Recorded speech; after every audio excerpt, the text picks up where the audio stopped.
Your questions may be recorded. State of California, we have to tell you you're being recorded. Hey, editing people at home, welcome, welcome, welcome, all to, the computer lab here at Gab is open. The computers are working. We've got our technical issues, knock on wood, is now probably going to work well. We're going to have a lesson go over a little bit of what we talked about last week, but move forward from where we are there. Traditionally, what's going to happen is my lectures are going to be anywhere from an hour, hour and a half, going to cover a series of topics on Premiere. And then for the people who come here or the people on Zoom, you may ask questions for the next however many time up until about 8 p.m. when we have to end. Also, feel free to reach out anytime during the week for Premiere questions, especially text me. Anybody who has taken my class, probably at one point, especially if you have a Premiere question, has called me and said, Tim, I have a major Premiere issue, call me. And then they'll be like, oh, just restart. Oh, Grant's here too. Well, I was just going to say that if you want to come into the computer lab earlier on Thursdays, we can make that happen. Yes. I don't have classes. I'm on campus. So if you need to get in to use the computers, just text me, email me, call me, whatever, and I will open it up so you can get in to edit. And just so you know, we have a couple available computers left in the lab. I mean, we're just like so many people here right now, just like, oh, quiet everybody, quiet everybody. We have about 4 or 5 people here right now. About, not like I can't count exactly. I'm counting Grant, okay, as well. I'll be editing. Yes, exactly. So the best way these lectures will help you is if you're able to open up Premiere yourself and follow along. I'm a strong believer in learn by doing. So I'm going to turn off the lights and then we're going to jump back into Premiere.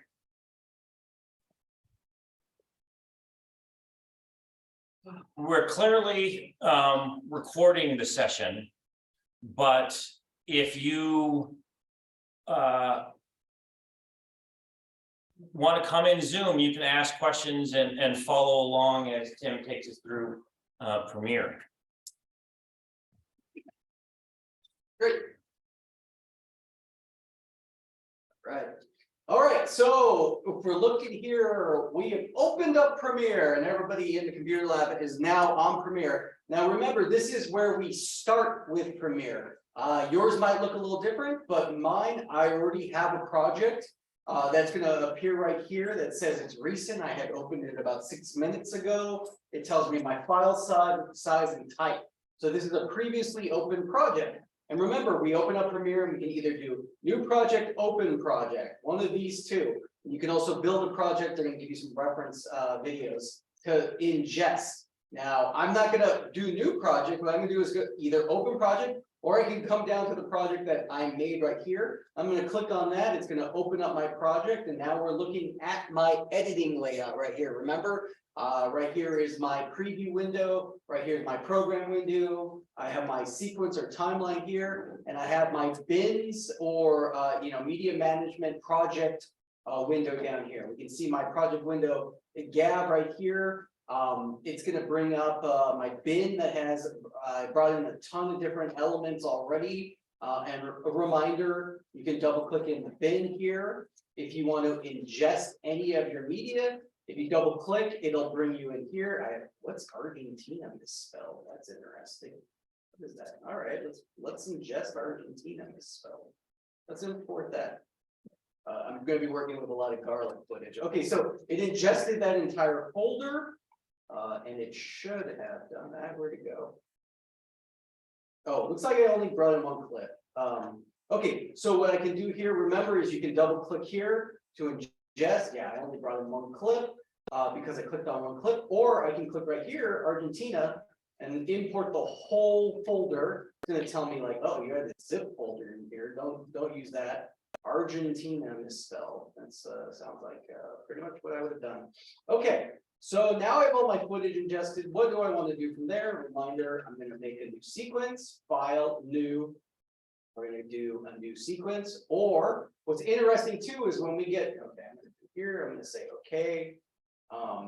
But what's interesting, just note that if you want to learn your hotkeys, and the more hotkeys you learn, they're basically keystrokes on your keyboard. the faster an editor you're gonna be. But new sequence, that's a new sequence timeline down here, is that is Command or N, or if you're a Mac user, Command or Splat. It has the splat symbol.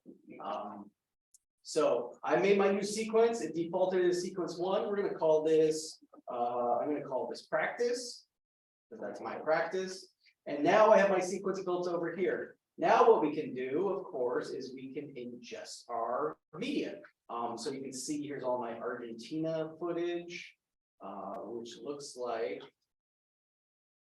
garlic processing video, right? I work at Christopher Ranch, so I have a bunch of footage here of garlic being processed in some type. But what I want to do is actually, we're going to talk about syncing audio and video today. And we talked about bringing in assets and all of that last time. I'm going to go here and look at my content calendar, and I'm going to note that I want my video here. I'm actually working with a ton of different footage, and I am going to access this file. Okay, I have a footage here. So it's a 17-minute interview. What I'm going to do is I'm going to click and drag it onto my timeline. And guess what? I'm going to change my settings to match the sequence there. Okay, so this was filmed on a Blackmagic 4K camera. So it basically has changed my sequence to match my codec there. Now what I'm looking at is I'm looking at an interview with I guess a celebrity. This is someone famous. That's a housewife? Yeah, this is Teresa Giudice, the real housewife of New Jersey. yeah, New Jersey. She's threw the table over, right? That's why she's famous. I never went to jail, yeah. Yeah. So she came here for the Garlic Festival maybe 4 or 5 years ago now. But we're gonna work off with her stuff there. Now the other stuff to note, and let's see, we hit one. All right, we can hear audio there. I can actually turn it up, even though they told me not to touch this, right? Master volume. Okay. Here we go. Just make sure we have audio.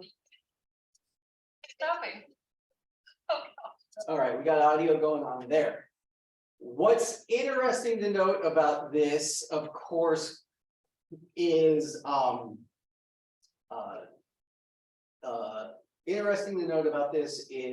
course, like anything, I recorded on the camera, but I also record my audio separately. So what I want to do is bring those clips together. I want to sync my audio and video. Why do we do that? We do that so that our cameras are not going to record the best audio, probably, and not be useful as the best audio video recorders. So we use a separate audio video recorder, and she is mic'd with a lav mic, however you want to say it, clipped onto her, and it's going into a separate audio track. Now I'm going to bring in my separate audio and show you a quick and easy way to sync it in Premiere. Now, in most of our productions, though, we use a slate, right? And we use a clap in order to sync our audio video. And that's a visual representation. We'll go over both ways. But let me bring in my audio. I believe it's going to be here, folder 1. And I'm going to look at my folder here, and I got to find my audio. That's not it.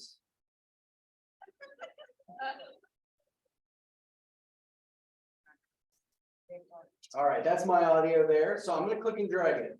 Boom. Is that synced? No, Why not? doesn't that line? The waves are mixed up. Yeah, well, that's a great indicator. So look, I'm going to make them big, and just visually looking at our sync points, we're going to notice they're different colors, right?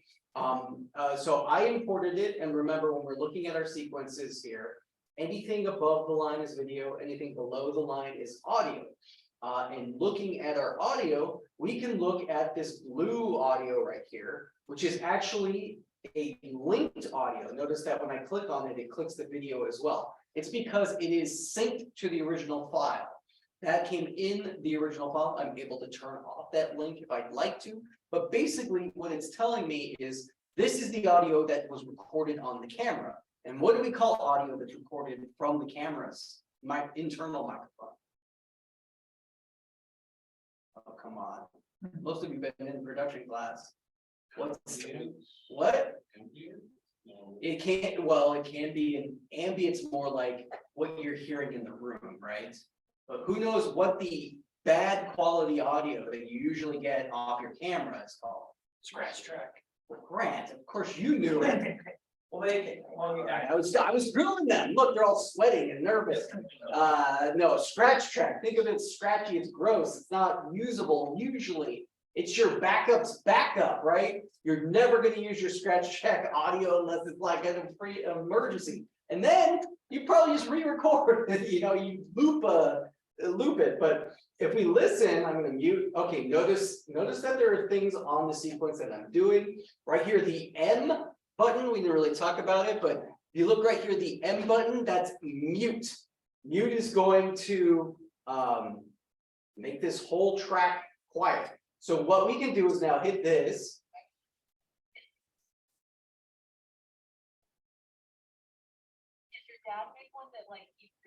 So what we're hearing is the scratch track from this audio, and just hearing it, of course, we're listening through speakers in the room, but if I had a headset on, I would hear a lot of wind noise, I would hear the fan noise from the camera, and I would hear bad quality audio. The producer who's sitting next to the camera is much louder than the subject who's being recorded, because this camera basically didn't even have an external microphone set on it, because I know it's useless. So then if we mute that one and we listen to this one, we can hear. Oh, look, there's some clapping.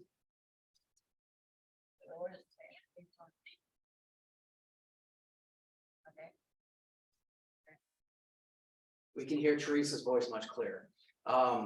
So what we know is, like, yes, we found some clapping, and visually we know that they don't match. So Premiere is going to allow us to do something that's pretty simple. I'm going to select my sources.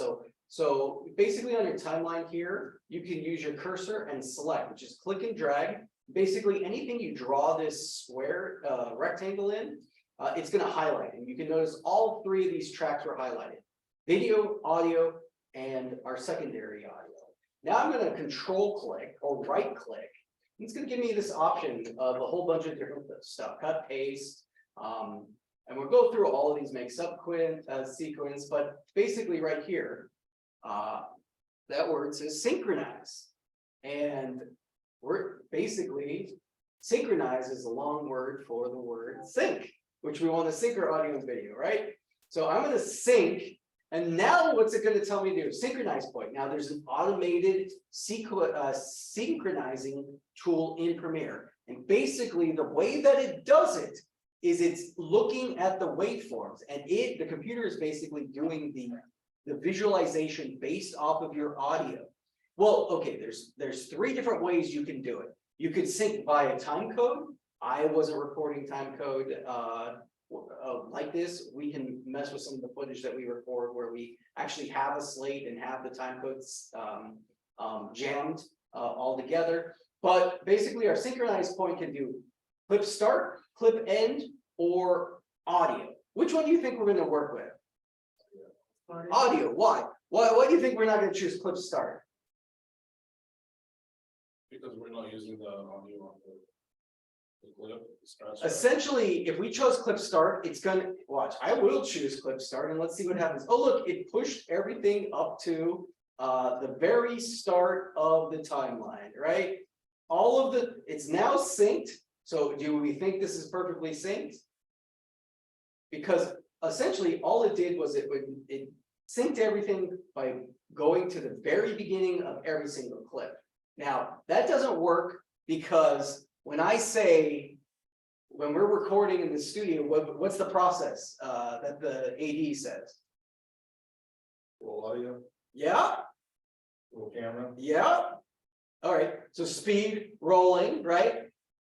If that doesn't happen at the exact same moment, right? One clip is always going to be a little bit longer than the other, right? And the audio starts first. So our audio is always going to have a little bit more tail or head on the clip. So we're going to select this. We're going to hit control click. We're going to say synchronize, but you can sync by the end also. Everything is not being pushed exactly at the same time, so we're not going to use those. We're actually going to go to audio, and then we can actually select which channel of audio we want to mix with. Sometimes that's important if you're recording like stereo on your camera and you're only getting the right or the left channel. You need to know that, because sometimes if you don't have audio, it's going to be like, I can't do it. So let's just do camera one, or let's do track one and say, okay, let's see what happens. Oh, look, it's processing. It's thinking about it. Premiere, this is a great time to take a sip of coffee or, you know. So I know, you guys mentioned Bottled water. on Final Cut, it's already just, you don't have to go through this process, the Final Cut, or it still doesn't? Grant? I'm sorry, I was Yeah. watching something. For Final Cut, it does this automatically, so you don't have to do this. The syncing of audio and video. Well, once you sync one, it will find all the files and sync them for you. So you can select the audio from the clip and then the separate audio track. Highlight them both and hit sync, and it will find them. Then you listen to make sure it sounds right. When you click OK, it will go and find all the clips and all the audio tracks and start syncing them. I personally am old school and I really enjoy syncing myself. And so I find the time code and I bring them in and I sync, and I'm real good at it. I'm fast. So it probably takes me a little more time, but I enjoy doing it. So I find which clip belongs to which audio file, and then I bring them in and I sync. And because I've been doing it for so long, I can do it, the whole thing in very little time. So everybody's different. So then after we do our synchronize, we notice that what's different? Well, the clip jumped over, and if we look and we zoom in and we look at our audio files, they look similar. Like one's, they're not exactly the same, right? But if we look at audio and video,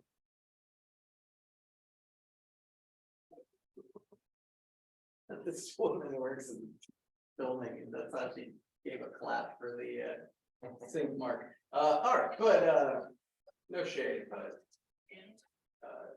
shade, total shade. There's a, I'll tell a story when I'm not being recorded. How about that? Afterwards, everybody. That's why you should show up. Okay, but now we're synced. Now, interestingly enough to note, even though it's synced, it just means the audio and video is synced. Now, what would I do is I would go in, and now what I'm going to do is I'm going to mute my scratch track, but I'm going to keep it just in case I need to reference something. I don't, because also I could do this. Okay, if I click on it and I hit the delete button, that goes away, right? And remember, Command Z is our friend, and also Command S is our friend. We just saved our project right there. But if we want to turn off this linked section, we're going to go right here, link selection right here. We'll turn it off. It looks like two bars with the cursor. It's right next to the snapping tool. And now what I can do is I can click my scratch track and I can remove it if I wanted to. Goodbye, scratch track. Another way to get rid of the scratch track, of course, is just like, clicking and dragging the bottom one and doing destructive edit there. I like a creative edit, which allows me, I can just know that my channel, audio channel 1 or audio 1 is going to be a scratch track. So I'll just mute it and know that if I put anything on 1, it's going to be muted. And if I turn off mute and I export it, the scratch track will be there. I like to work with it. So now what happens? Now, interestingly enough about our syncing, if I click this and just move it, guess what? Now it's out of sync, right?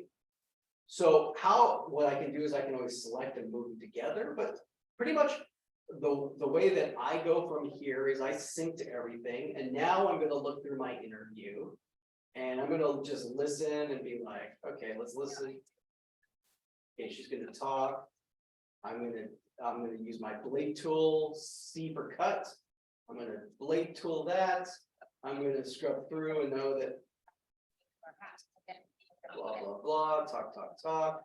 Let's go, let's say we listen to it. And we wanted that to be our out point. Boom. Now, I know that's all garbage I'm gonna get rid of. This is the clip that I want to work with. Now, just a couple things to note. I used my blade tool, right? Looks different though, right? I cut the video and the audio different. So if I hit play, basically I can see video with no audio because I have to mute. So how can I fix this? If I bladed this, how can I fix this? Well, what we can do is we can go on any clip and essentially our cursor will become turned into this style of cursor, which is basically the drag cursor. The drag cursor will allow us to make the clip smaller, or we can drag out the audio and make it longer. The same with video, is I can click and drag my video longer. Now, what was interesting was we were right here. Now, I have this tool on right here, which looks like a magnifying glass. It's a magnet. The magnet is my snap tool. And what the snapping tool does is if I go right here, my playhead or my this blue line is what's being displayed up here in our program. And we can like zoom in. Now, note that I can zoom in a couple different ways on my sequence here. I can actually go with my cursor and you can see this bar that I've been dragging back and forth. If you touch the end, you can zoom all the way in or zoom all the way out, or a hotkey alert, command, oops, sorry, wrong one. It just plus, not even, you don't even need command. Plus or minus allows you to zoom in, zoom out. So if you want to be a quick keyboard editor, I'm going to do zoom in, zoom out, and then I'm going to say C for blade tool, and I'm going to blade these away. And then I'm going to say B for arrow tool, and then I'm going to delete. And it's like, oh no, look, I messed up. There's still a little like video and audio that doesn't match for me. Well, what I'm going to do is I can press the up key. My playhead will jump to the next media, up or down on the timeline. My playhead will jump. These are the arrow keys on the keyboard. So the up will go pretty much back. The down arrow will go forward on the timeline if we're thinking of the time code accordingly. So let's go back to my edit now, and because I have snapping on, my cursor snapped to the end of the media here, which is our audio. And since we have snapping on, I'm going to click my video, I'm going to drag it, and look, it automatically drags right here to my playhead. We can actually see those little arrows that pop up. Look right here, look right here. You can see those arrows, and basically that's telling me is it's matching, it's snapping and it's matching to the time code, to the frame of where all the other media is. So then I'll click and drop it. But what's interesting about snapping is I can also go past the snap mark, and look, it'll allow me to make my clip as long or as small as I want. But what's super fascinating is like, okay, I want to be a little bit past my cursor. Oh shoot. Come on, I just want, it's automatically, it's snapping on there for me. There's a couple of ways to stop the snapping. First of all, we could turn off snapping, which not only is the tool right here, which we can click on and off. We hover over it, it will remind us what the hotkey is. And can you guess what the snapping hotkey is going to be? Control S. Not even control, it's just S. Look, I'm turning on and off with the S right there. All right, so it's off with the S, and now look, it's not snapping automatically to the playhead, which is good and bad. So you can manually manipulate it, but look, if I try to sync it up perfectly by myself, is it perfect? Oh, it looks pretty good, right? Okay, looks pretty good. Let's zoom all the way in. Oh man, I did it perfect. I was trying to mess up as an example. I'm just too good. Here, let me zoom out, and it'll be more dramatic here. I think. Okay, that looks about right. And that looks about right. Okay, if I didn't mess up, I'm just too good of an editor. Okay, look, So once we zoom in, we can actually see, and we're like zoomed in, we can see that this video is off. I did get the audios right, but no. Jim, did you talk about how, what the increments are? Is it like one frame per, video and? I mean, So so we're working in, based off your sequence and what your, how you choose your sequence. I'm working off of 23.98, so basically 24 frame per second intervals. And what's interesting is in our sequences up here, we actually can see these numbers or time code or control track up here tells us basically what we're working with, right? Like, and I'm mid sequence right here. So if we go all the way back here and we zoom all the way in, you can see that we start with 0, 0, 0. So that's nothing in here. Now, why am I working back over here? It's just where I click and drag it. And honestly, if I want my clips to go over here, I can actually click here. It'll highlight all my blank space. And if I hit delete, it'll automatically remove all of the blank spot. And now we're right here at 0. And basically my clips work at 0. But for the most part, the way that I edit is I will go through and chop up this clip. I'll delete all the garbage, and then I'll snap everything together and put together a piece that I'll then refine and add B-roll and music, et cetera, which we'll eventually get to. But yes, so the increments on our timeline are frames. So we can see that looking at our time code right here, if you can see it, it's 00, 00, 00, 03. That means that right here is the third frame. So frames, seconds, minutes, hours, right? So frames are always going to be 24 frames per second or 30 frames per second, even 60 frames per second based off of what you filmed. And we can see that when you do the arrow right, it takes you over one frame. if I go over, yeah. So using our arrow keys on our keyboard, you can hear the audio going, but if I press over, it's always going to be one frame, no matter how zoomed in or zoomed out I am. Left or right, left is back one frame and right is forward one frame. These are awesome keys to use. Now I talked about up arrow will take me to the start of the clip, and down arrow will take me to the end of the clip essentially. And let's say, watch this, boom, boom, boom, boom, boom. I'm just gonna make a bunch of random edits here. If I'm using my up and down arrows, look, it'll take me to every edit basically. So I can jump and see where my edits are. Basically anywhere where there's a break in the media, using up and down arrows I can jump to. So play Same with around. audio. If you made an edit in the audio, it would also jump to that. Yes. Yep. So, and that's, I use left and right a lot to like refine, or I'll look to,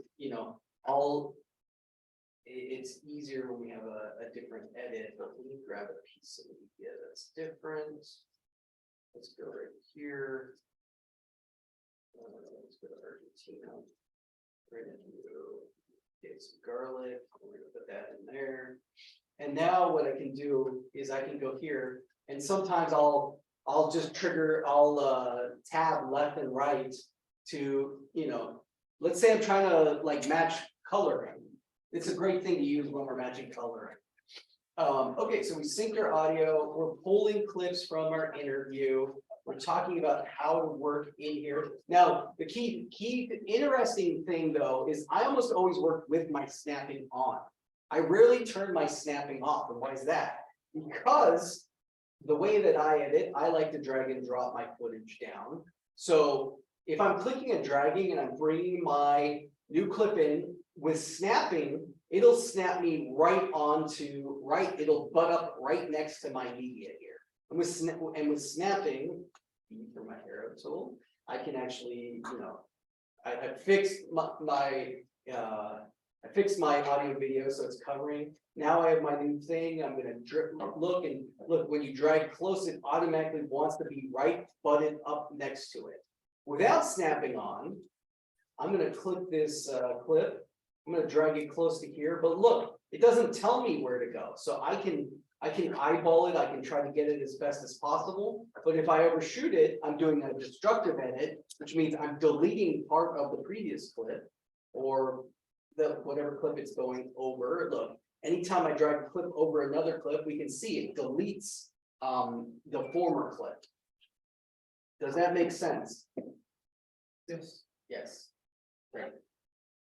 No, I do, when I'm doing interviews, like even if a plane goes by, but even when we're inside. Okay, another interesting thing when you're doing editing within your project, let's say I made my clip and now I want to watch it. I can click on my program here, and here's another cool hotkey.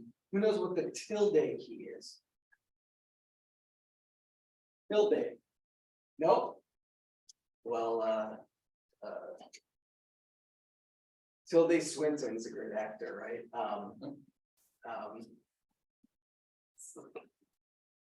Sorry. Okay. Tilde is right above the tab key on your left. It's basically, think of an ñe in the Spanish alphabet, the N with the squiggle above it, right? The tilde is the squiggle. So we're gonna hit the tilde key, and the tilde key is gonna do a thing which makes whatever window we're on full screen. So this is cool if I want to watch my program. Now I hit space bar, right? And now I have full screen if I want to look at it full screen. I hit tilde again, it goes away. But tilde also works with my sequence. Okay, I want to look at I really want to see, maybe I have multiple layers, I want to look at my sequence. And look, any window we click on, oh look, even the tool, why would we ever need that? We wouldn't. I'm going to tell you right now, at least one of you are going to call me and be like, Tim, all I can see is this one thing. And I'll be like, hey, let's hit that tilde key. It's in the upper left of your keyboard. That happens frequently. All right. Tilde is a good one to use. Okay, so we're gonna pull in our clips. We made some edits. We messed around with syncing our audio. While we're talking about our audio, let's I'm gonna look. Note that when I drag my video up, it's actually going to give me video displays too. Personally, I never work with this. I don't need to see the clips. So I almost always like have my video as tiny as possible because I'll have multiple layers of video. What else can we do within our video and audio here? So on the timeline, other things worth noting is okay, we have our mute, but also we can click our solo track, and solo track will basically mute every other channel but that one. You can only, if you want to just like isolate sound, it's really good if you're like messing with like a Foley sound effect and you really want to layer it in and then turn it back off. You're able to do some voiceover record. Plane goes by. Here we go. What's this? Look, now I'm recording. Oh, I'm hearing my own voice because we're accessing this, and we're going to stop it now. Now, what just happened there? It overwrote. Yeah, because we chose the channel and we did voiceover recording. Hey, that was pretty decent audio. You practice your lip syncing. Yeah. With the. Oh yeah, here we go. Okay, remember, Command Z. All right, here we go. You guys got a great idea. Uh-oh, what did I do?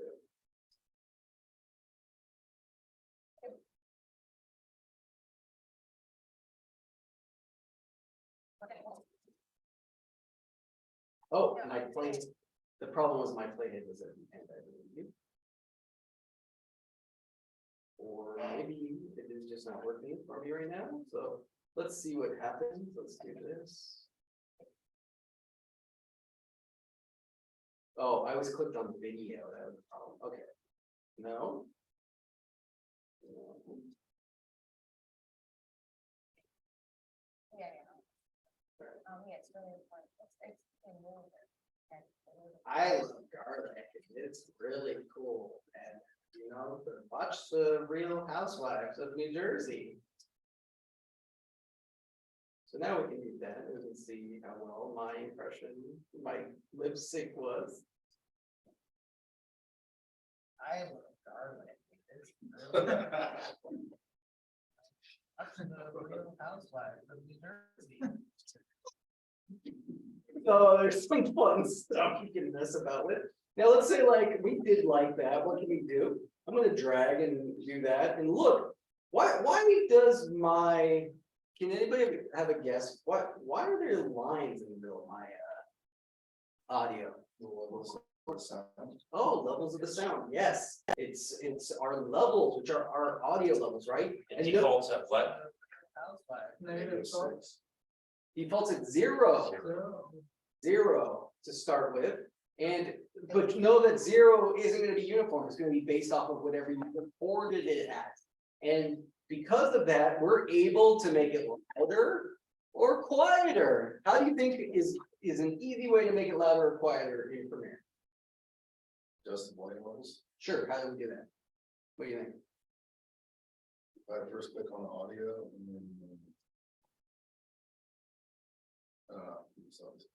Just the If you go to the line, you can drag it up. Yeah, basically the line, if it goes all the way up, I have increased the volume. Well, I believe 15 dB, yep. 15 is the highest we can go. I click and drag the line all the way up. 15 dB, which is decibels. Let's see how much louder it's. Oh, wait, let's listen to this.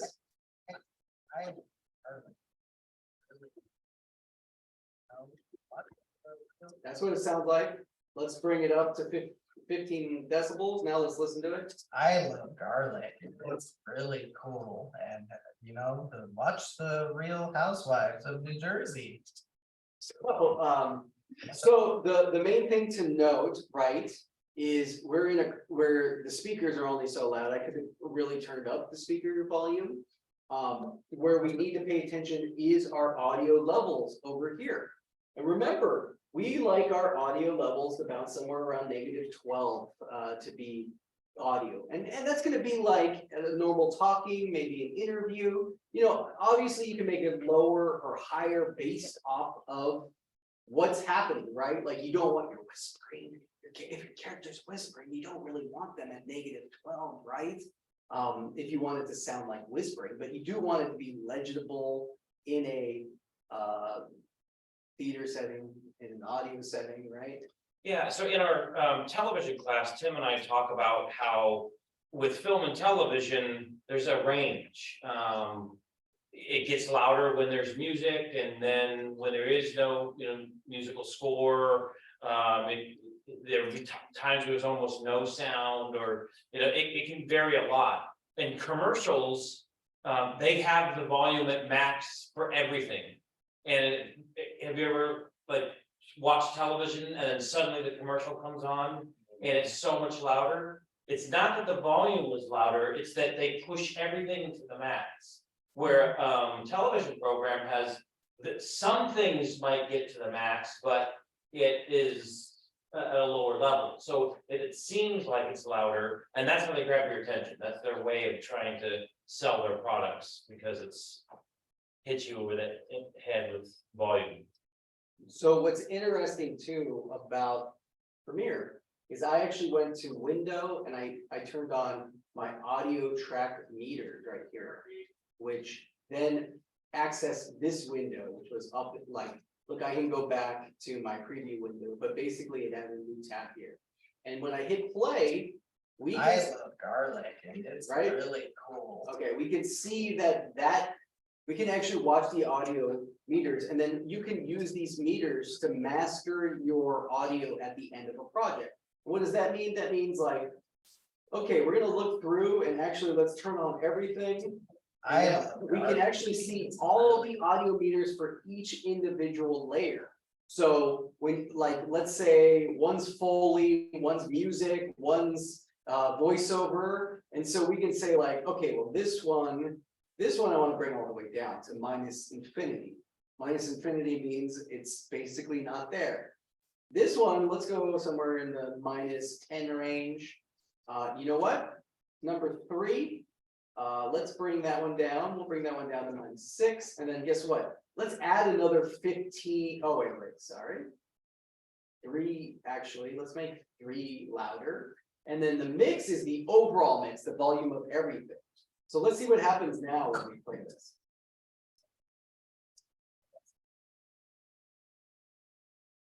I love garlic and it's really cool. And you know, watch the Real Housewives of New Jersey. Okay, so even here, what we're noticing is our audio meters. And look, it's staying red. It's indicating that, hey, some of your audio has peaked. And peaking means you have hit 0 dB on the audio meters, above 0 dB.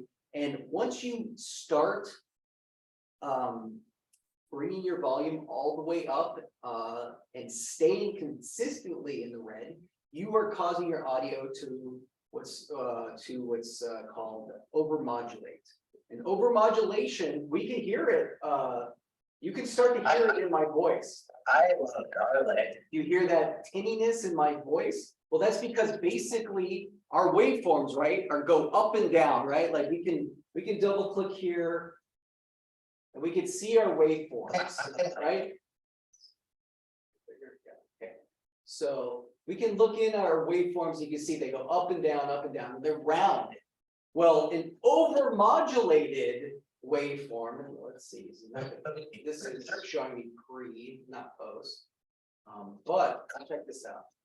I love So let's look at this. Let's do this. I'm gonna go file, export media. This is just for learning purposes.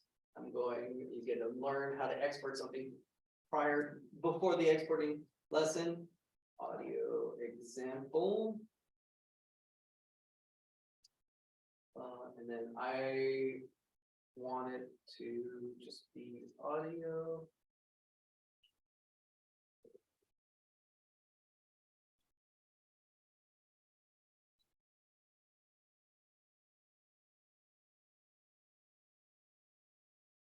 To be in 3. There we go. Export. All right, it's exporting just this selection. You saw I said my I and O are also important hotkeys, in and out. I set my in and out points. It starts before now. I'm just gonna use my patience and say, it's probably the computer. Okay, if you don't start in about 3 seconds, you're gonna be angry. Oh, look, there it went. See, patience, something I don't have, especially in computers. So I set my in and out points, and basically when I said export, I'm only exporting anything that was it from this in and this out point. Now, why did I export that? I really wanted to show you. Let's do gate modified. Let's go all the way up, audio example. I'm going to click and drag there. Now, basically, I did that so I could show you my audio, my over modulated audio, which is fun to look like right here. Look at our waveform go up and down, up and down, up and down. What's that sound? I love garlic. So you want the waveform never to quite touch the top or the bottom? Yep. So something like this might be fine. Let's see what it sounds like right now. And it can peak a little bit, especially if you wanted to, but if it's consistently peaking, notice that our waveforms are basically becoming flat. That's because there's no more data, there's no more room. The peaks and the valleys. And so it will distort your clips and it won't sound good. And here's the number one rule with audio too. The number one rule in general. There's a saying, garbage in, garbage out. If you start with garbage, no matter how much you fix it, it's still going to be garbage, right? So what does that mean? Audio specifically is one of the hard and least forgiving elements in video production or film production, because there's not a lot to, if you recorded everything over modulated, so that means you record everything at too high of a volume. there's really no unringing the bell. You could probably, if your video is a little overexposed or a little underexposed, there's some wiggle room you can mess with programs and computers, but your audio is going to be way less forgiving. So if your audio is overmodulated to start with, just re-record. There's nothing, there's no simple trick in Premiere. There are some tricks, and there's some like clicking and stuff, and the tools we'll get into when we do our deeper dive into audio in the future week. But that's basically my advice. So when you're going through and messing with your audio, we know that we have put basically 30 dB on this one clip. So let's go through and turn this back to 0. Now remember, I can click and drag, or I can actually click right here and type and say go back to 0, so that I don't have to get it exactly perfect here on my audio meters. I mess with the meters at the end of the project, really, where I want to sweeten everything. So I do most of my volume in the sequence before I get to this mix at the end. And what's also interesting about the mix at the end is we can turn it on so that we can go basically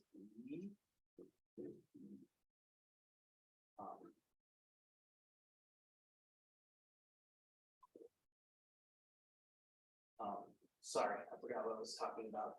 Okay, let's go here and let me just show you. So clicking and dragging the line, basically. So we're dragged all the way up minus the or plus 15 dB. We can also go all the way down to minus infinity. We see minus 999 there. We do that, we hear nothing, right? Okay, let's move these ones. We hear nothing, but of course, we can go and find our happy medium where we want. Watch the Real We can find. Housewives of New Jersey. I love garlic. Okay, but here's my question. What if I talk louder in one area and I then talk quieter in another? Do I just, am I stuck with one being louder than the other? What should I do? Edit. Keyframe. Yeah, we're gonna edit the audio by using what Grant said is our keyframes. Now, here's another fun. Are you guys, are you all ready for another hotkey? The P. If you want to take a P on your keyboard, you hit that P button and it gives you the pen tool. And the pen tool allows us to do multiple things. And specifically, it's going to give us what are called keyframes. And if we look on our audio, what I'm doing is I am adding keyframes. And what keyframes do is they give us points where we can modify. And so by clicking a keyframe, which you saw, I click, did just a bunch of random ones. Now I can click that keyframe and I can click and drag it down.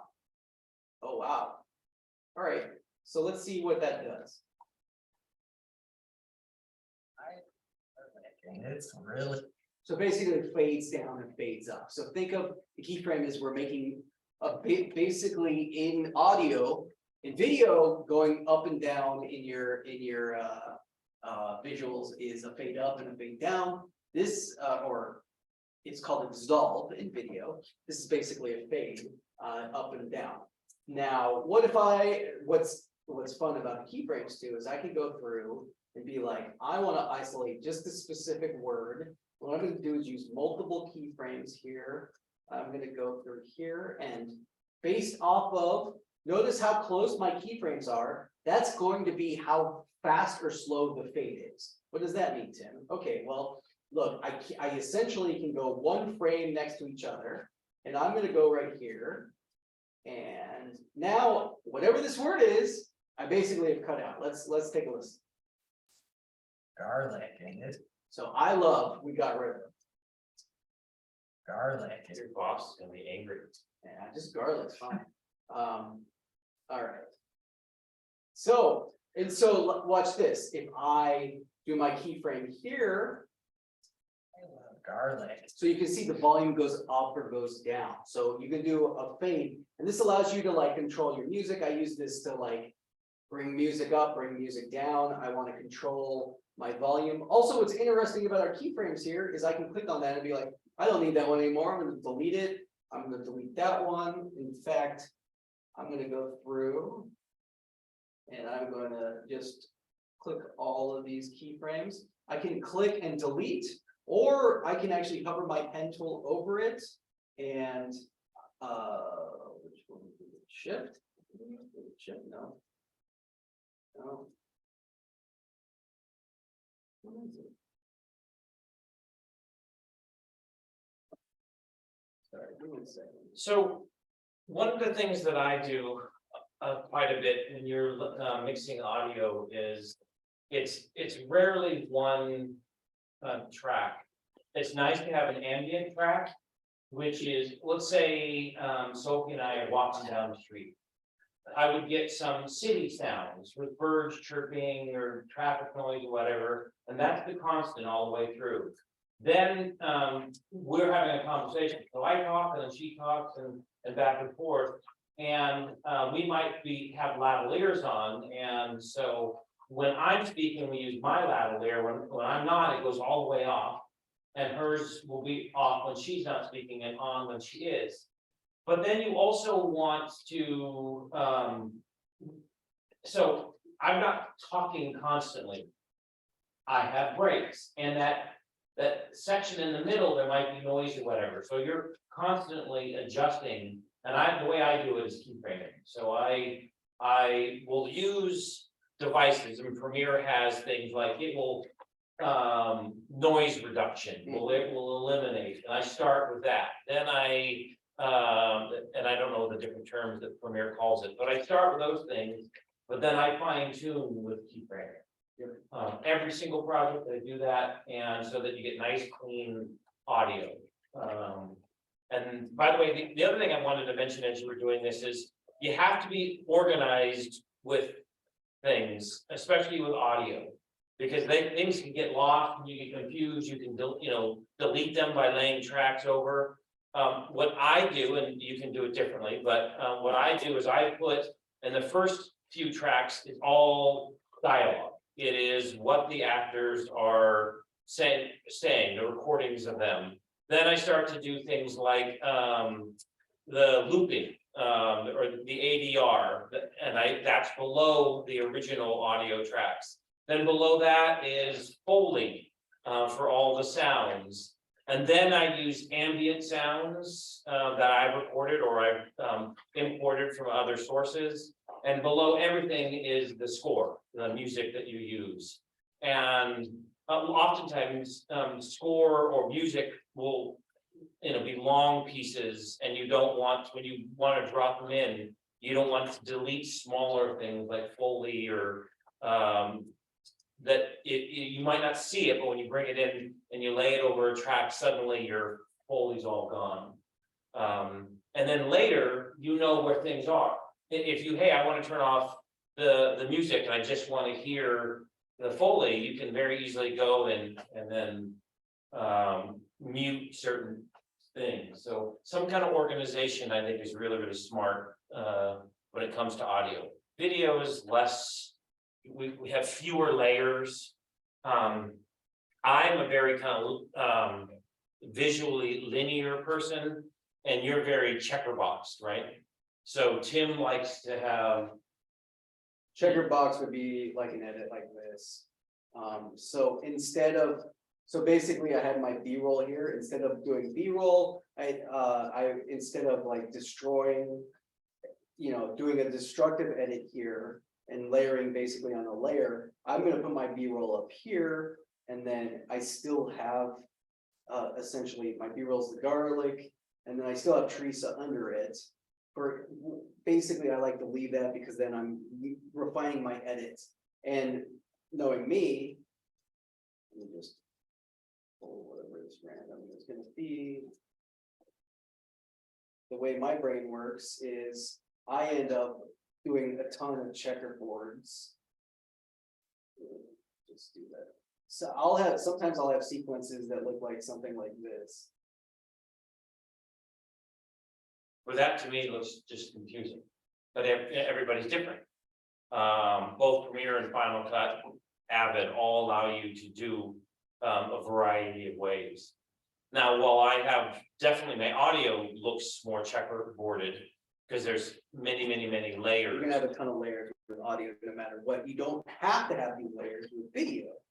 For me, I like to have the control of my dissolves and stuff.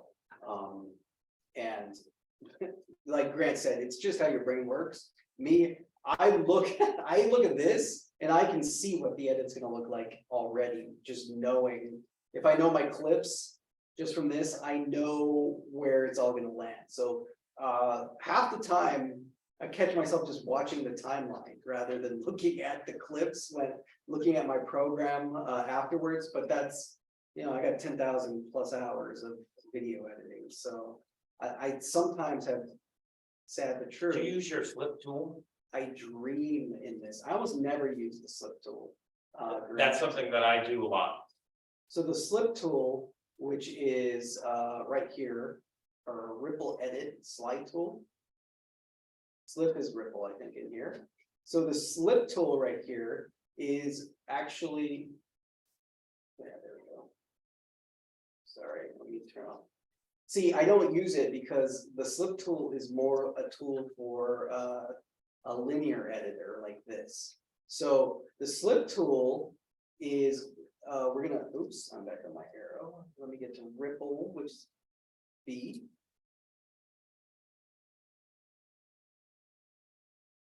So you can see what's happening here is I am basically refining my edit here so I can bring it back. And what's it doing is it's keeping all of the next clip snapped right to the end of it. So if I go forward, you can see that it pushes everything forward. If I go back, it pulls, oops, I'm making that one more here.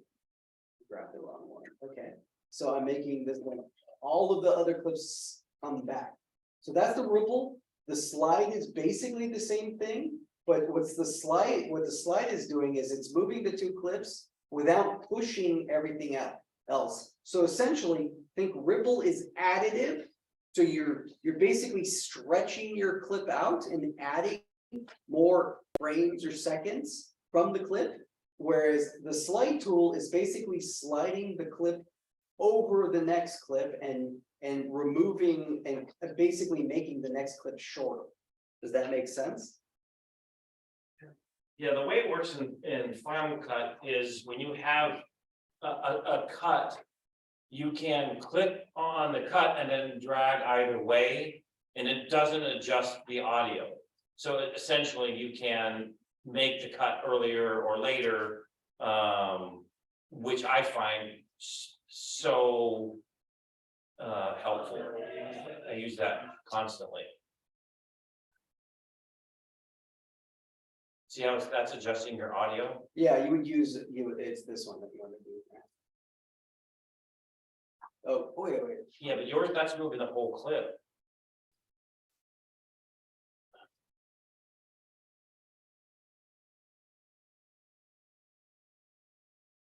Yeah. There you go. That's what you wanted. Yeah.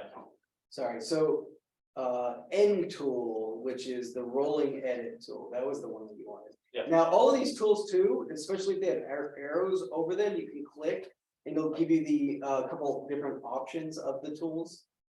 Again, I'm more of a checkerboard editor, so I tend not to use that. Look, here's your slip tool too. Oh, the slip tool. As you can see, as I drag the slip tool, what's happening is I'm actually adjusting my in and out points of the clip. So it's showing me my start and my end points now. I almost never use these tools. All right, back to the pen tool. You can see I made a bunch of keyframes. The other place we can look at our keyframes are up here in our effect control panel. And if I click on my clip here, we can actually see mono 1, which is my audio. We see all the keyframes are visually represented on our timeline up here. Now, what's interesting is like, let's make that shorter and we can see, okay, well, I can't do anything. Why won't it let me do anything? Well, it's because what I need to do is I need to click and do the drop down caret. So there's a sideways caret, you want it to be the down caret. And now we're basically looking at a visual representation of the whole clip. And as we scrub, we can see everywhere the audio. and we can see all of these keyframes. And what's interesting is we can do the add or remove a keyframe. So we're gonna add it. It's basically like doing a pen tool there. Or this arrow right here is go to the next keyframe. Jump, jump. Now we're jumping specifically to that keyframe, and it tells us what level it's at. So as you notice, my keyframes, my levels are varying, and that allows me to be like, I can click and slide this back and forth and make it smaller or taller, or louder or quieter, based off of that. And this gives me the ability, and what's even interesting is I can zoom in. Let's imagine I have 100 keyframes. I could put a keyframe on every single frame of this audio or video. We'll definitely do that when we get into much more graphic intensive stuff. We want to really mess with this. Specifically, when we get into After Effects, you're going to just get into a keyframe nightmare where you can motion. If you ever done motion tracking, there's a keyframe on almost every single frame, and you can go through. And what's interesting too is I can go through and I can just delete, and there goes my keyframe, or I could add another one and adjust it. And basically anywhere I put this, I'm now adding a keyframe. Oops, I clicked off of my effect control. And you can see that this is a way that we can keyframe the level for this. We can also reset it. It'll go back to 0 here.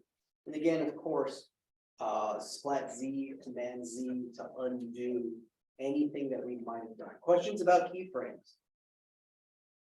Keyframes also affect our video. While we're talking about keyframe, let's click on Teresa right here. Let's drop down our effect control panel up here, of course. A couple ones that we're going to mess with, and we can see that we can do these carrots. And we have motion and opacity. Who knows what opacity is? Opacity is how. Doesn't it like the transparency? Yes, transparency, great. Opacity is how see-through something is. So if we turned up the opacity is at 100% right now, which means you can't see through it. But if we turn down the opacity, okay, Teresa's getting darker, right? Well, that's because in this, the only thing below this layer is nothing, which is black. And anywhere on the timeline that has nothing is always going to be black. So just know that black is the null default. But if we're a checkerboard editor like me, and now I'm going to click over here. Look, I double expose this image, basically.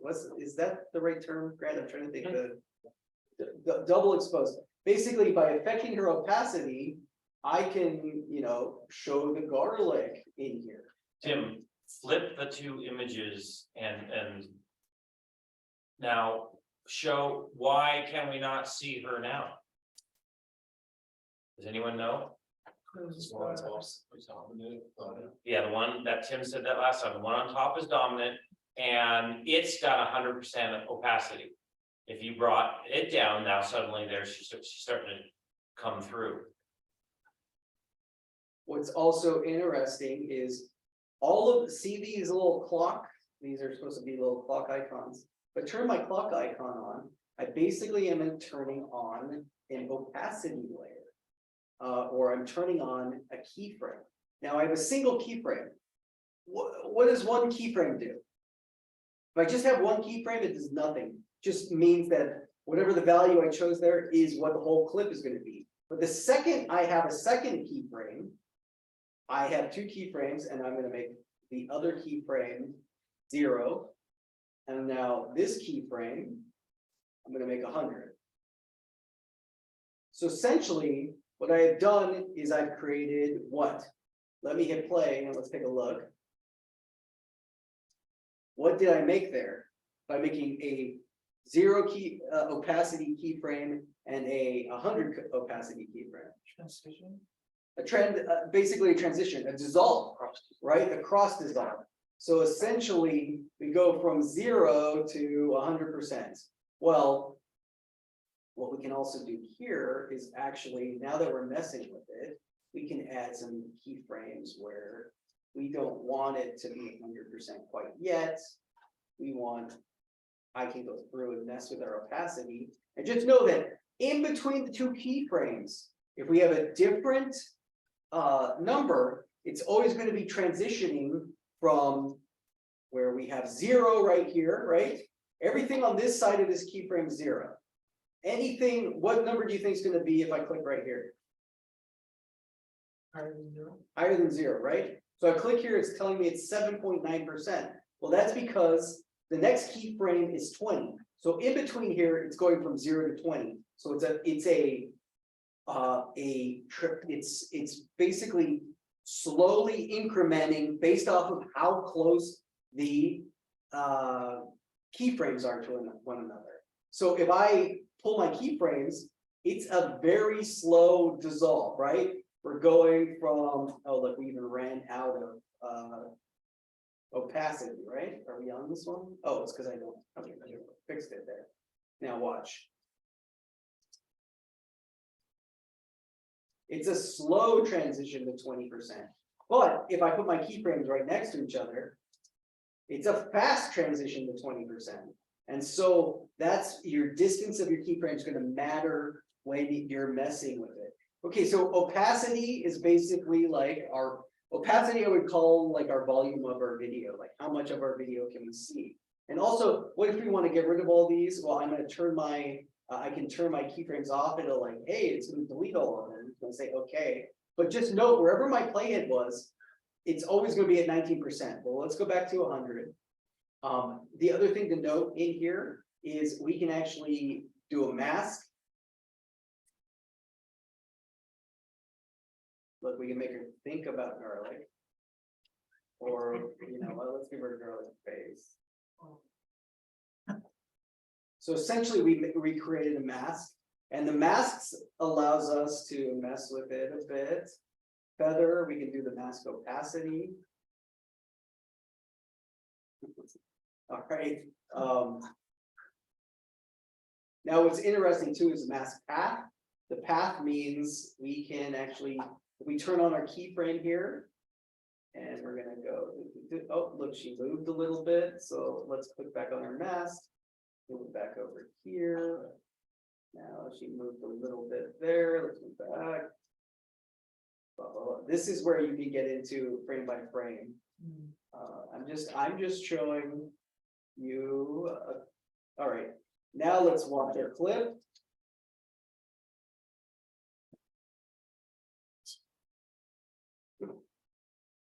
So there you go. That's some of the things you can do. Like, when would we do this, Grant? Dream sequence, maybe, I don't know. So really, I'm gonna draw a mask probably to blur something or to like hide something on the wall that I didn't want on the wall. It's gonna be very minor. And we'll talk about blurs and stuff. But basically, that's what we can do with our opacity. Our So keyframe, Tim, yes. you were showing cross dissolves. Is that how you do your cross dissolves? No. Okay, then show us how one Let's really do should. transitions, yeah, let's talk about transitions before we finish for tonight. Basically, the other window that I'd like to highlight is going to be my effect window. Now, effects are going to be down here in our project window, but again, remember, any of our bins can be anywhere we would like to put them. So feel free to click and drag. Click and drag. Feel free to click and drag. Stop embarrassing me, effects. There you go. I killed it. Let's bring it back. Effects.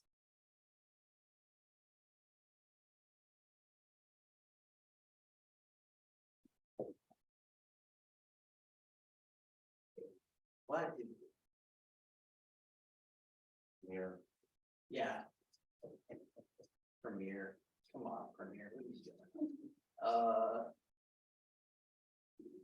Yeah, but just go to it in the. Close other panels. Oh, undock. All right, okay, there we go. It got docked for some reason. Okay, I'm gonna put it back. I was trying to get it fancy. Okay, here we go. Our effects right there. Now note that in here we have a bunch of different effects. Audio effects, audio transitions, video effects, video transitions. Okay, let's go into transitions. We're talking about my cross dissolves. Well, right here we have dissolve. We have an additive dissolve, cross dissolve, dip to black, dip to white, film dissolve, morph cut, non-additive dissolve. What is the dissolve that I use? There's pretty much 3 transitions I ever use. Ever. But notice we have a ton of transitions. I'll go over all of them. There's pretty much only 3. Cut, dissolve, what's the other? I use a wipe every now and then for fun. Okay, George Lucas. Well, I edit commercials more. Oh, yeah, often, okay. So wipes are fun. Or I'm doing a comedy piece for my social media. But other than that, oh, cross zoom sometimes I do for dramatic Yeah. effect.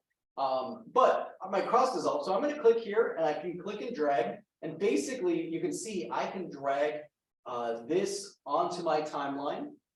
And just notice that with my cross dissolve, it gives me 3 options. And the options are, if I drag it right here, and so remember, okay, well, that would have been a terrible place to put it, but here's garlic and here's chorizo. We want it to dissolve. So what I'm gonna do is I'm gonna take my cross dissolve, and it's gonna give me 3 options. One is going to be center on cut. One's gonna be end at cut, and one's gonna be start at cut. So what does that mean? That means that if I do center on cut, it's gonna take these 2 clips and it's gonna dissolve equally from one side to another. Why is that important to see? Well, let's watch. Hey, that was actually pretty good, but basically it dissolves up from chorizo and down to the garlic at an equal amount. Now, let me just show you the opposite. If we do end at cut, what it's gonna do here is it's gonna start, and for the entire duration of the transition, it's gonna dissolve out of chorizo. And I know, let's look right here. This is gonna be started edit. Why is this important to know, or even important to care about? Well, let's choose this clip a little different. I'm gonna say it right there. That's where I want it to edit.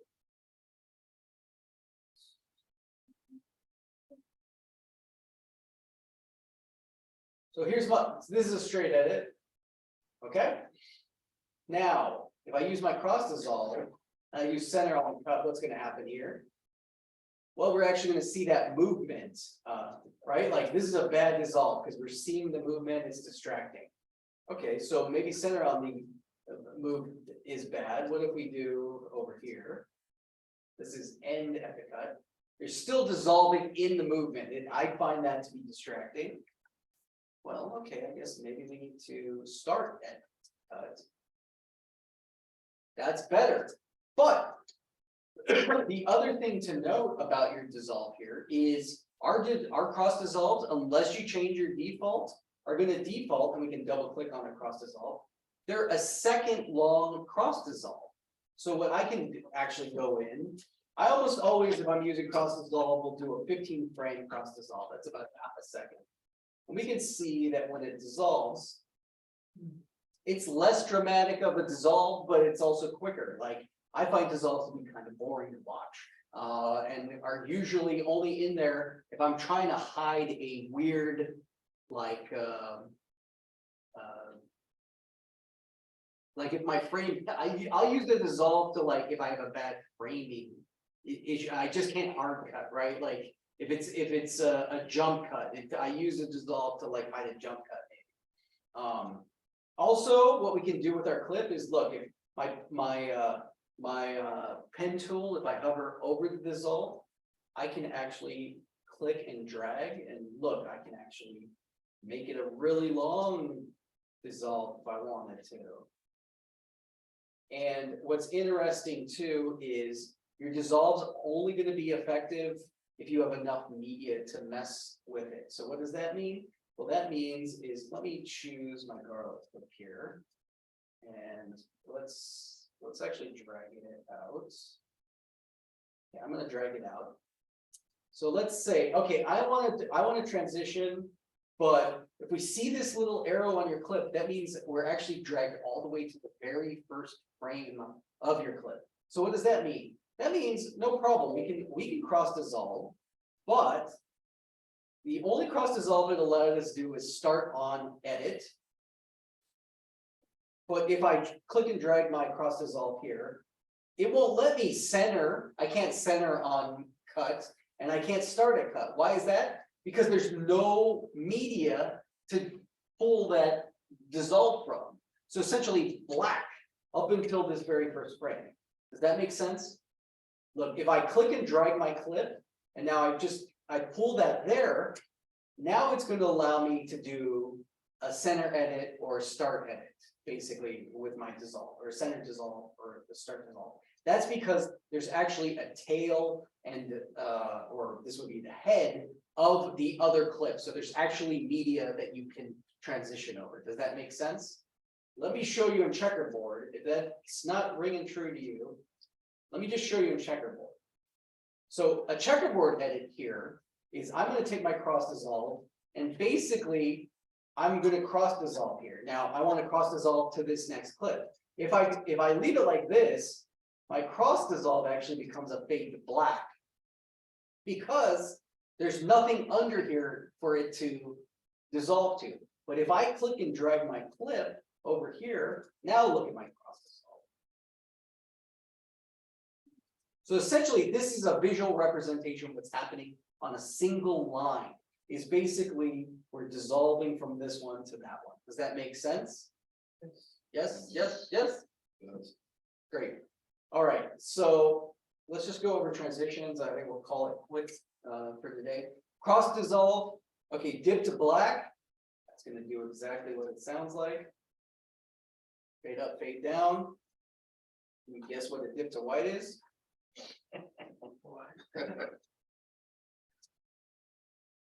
What's also cool about all these transitions is you can go up to your effect control for your cut here, and it'll show you can center a cut, start a cut, end a cut, change all that information.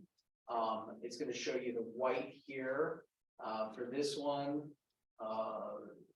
You're able to affect where you have it in the placement here. You can actually mess with it a little bit up here.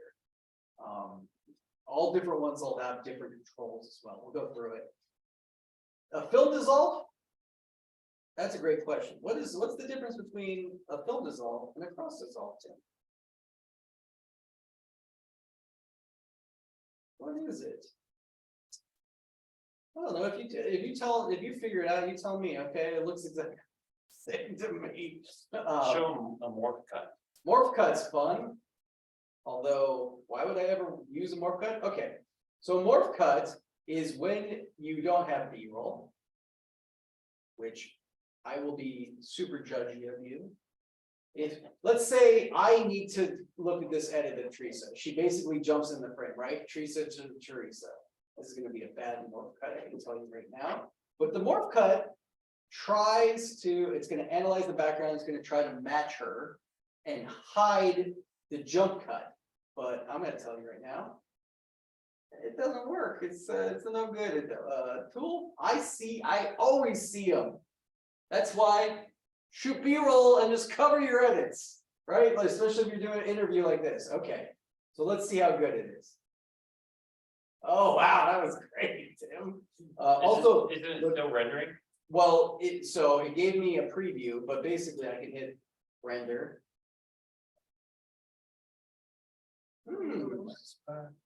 That's a bad one. Now, she basically moved position, so I knew that was going to be a bad one. Let me do that. Let's see if we can't get a decent one. Okay, she's going to be right here. Let's start her there. And let's drag out. Blah, blah, blah. Teresa, we want to stay in that position. And if we find somewhere that's a very similar position. So it's like when you do like we're trying to like make this way continue with Yeah, continue. essentially, let's put the morph cut back here. Essentially, it's doing a motion tracking plus a dissolve at the same time. I have seen it work like once in the Premiere training video, but in my experience, here, let's render it.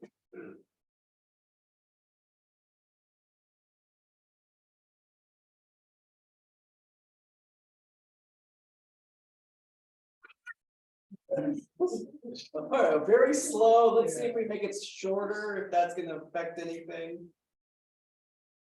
Oh, it's gotta analyze again. Put gun there.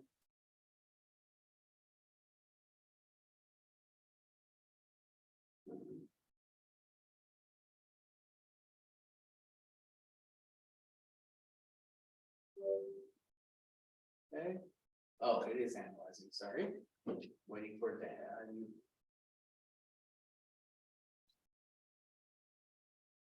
Okay, analyze. You can tell Tim's very impatient. Mhm. You must have a lot of patience to do this. I'm used to my computer. Let me just tell you, back even 5 years ago. I still didn't have patience, but it would be like something like render, and then I would just like sit there. Okay, come on, it's like 10, 15 minutes later. So I take it, will this program be effective with the more RAM you have on your computer? Yes. Yes. RAM is like blood in your body. Your CPU is like the brain of the computer, but the blood is what moves and keeps the body moving. And what's interesting too, and you got me on a tangent, but this is good. What we can do is go into our preferences in our Premiere. We can actually go into our memory, which is our RAM. And what's great is these computers have 16 gigs of RAM. And essentially, what we can do is say RAM reserved for other applications. And we can say, I'm not going to change it because I don't want to get in trouble, but depending on what you want to do is you could say like, hey, you can give X amount of RAM to all my other applications, except for Premiere. I want 11 gigs of RAM saved just for Premiere. What should this run on 32? 32 is better, but go in and just say like, hey, I want to give 25 gigs of RAM specifically to Premiere. And all the just remember, if you open up a bunch of projects or programs at the same time, that's where you're going to go and have fun with your crashing, right? How many gigs of RAM you got? Grant's looking at his RAM right now. They have 500 on this. 500 gigs of RAM? Yeah.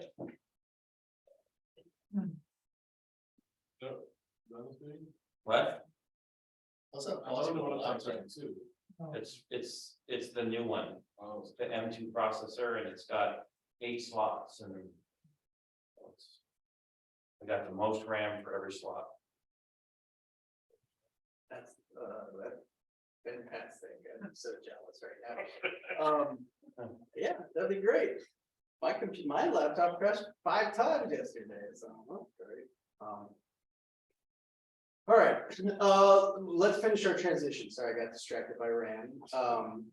Morph cut, yeah, well, you can play around with these and see. Let's look at these other ones. Immersive videos. Don't even show me VR. This is like VR stuff, okay?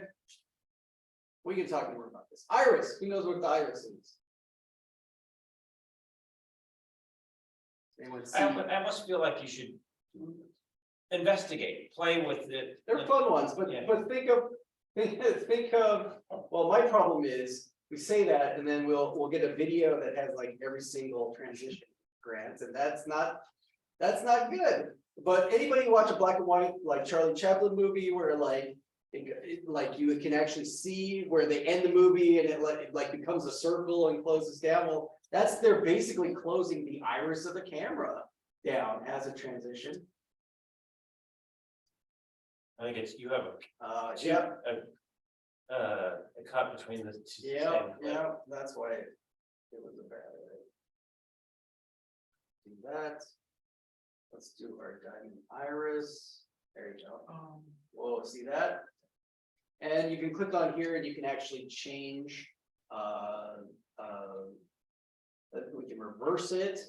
So it actually comes in instead of goes out. I'm not gonna waste rendering it, but you can guess what the box or the cross does. I'm not sure I've ever used an iris transition. And I don't do commercial work where it might be a little more practical, but all these are things that you just don't use very often. Kind of cool, kind of fun to play with, but Yeah, if you're like making a parody of an old commercial. Or yeah. Gradient wipe, oh, this one's fun. Ooh, look, we can like change the gradient. Okay, cool. Oh, it's gross. Look, she's like melting garlic. That's a gradient wipe, or here's some page peels. I'll use this if I'm like doing a slideshow.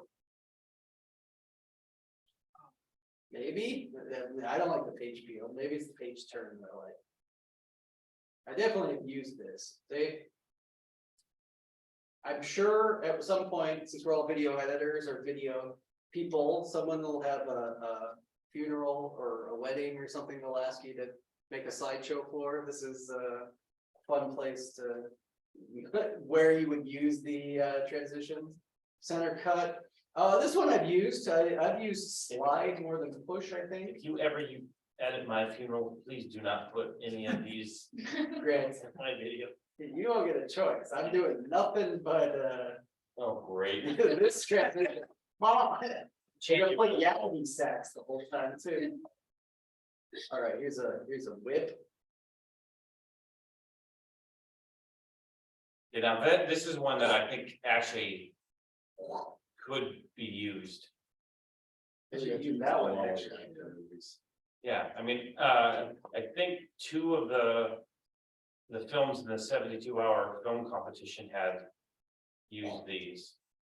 That's a fun newer transition. Yeah, All right, here's the wipes. Or door wipe.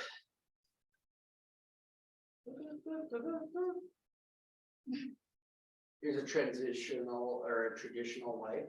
What's cool about the wipe too is it left a wipe, yeah, George Lucas, but we click on here, look at all these different arrows. We can make it up and down, we can make it diagonal, we can mess with the wipes and make them go how we want.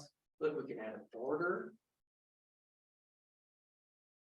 Wait, from the transition, how do you open that box?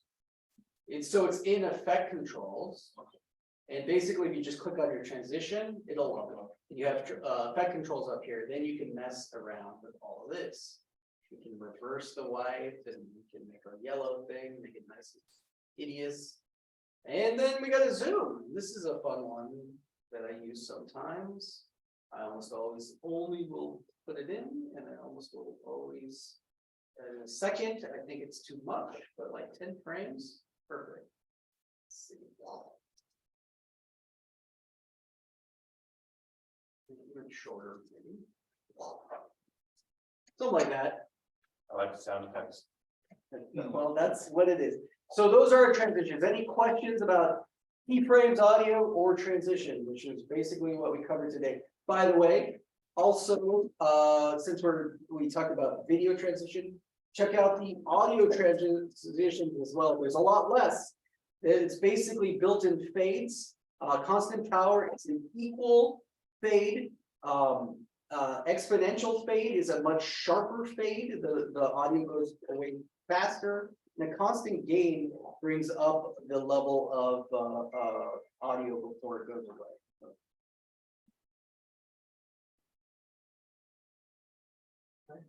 All right. Questions or comments? Message me. Oh, I'm on camera now. Go Sharks. They suck though. They're pretty bad. Put my hat on them. Any questions or comments? The worst part of the B-roll, to be honest, of the film class was anytime I was on camera and then I just watched myself the whole time and realized there's a reason I'm behind the camera, not in front.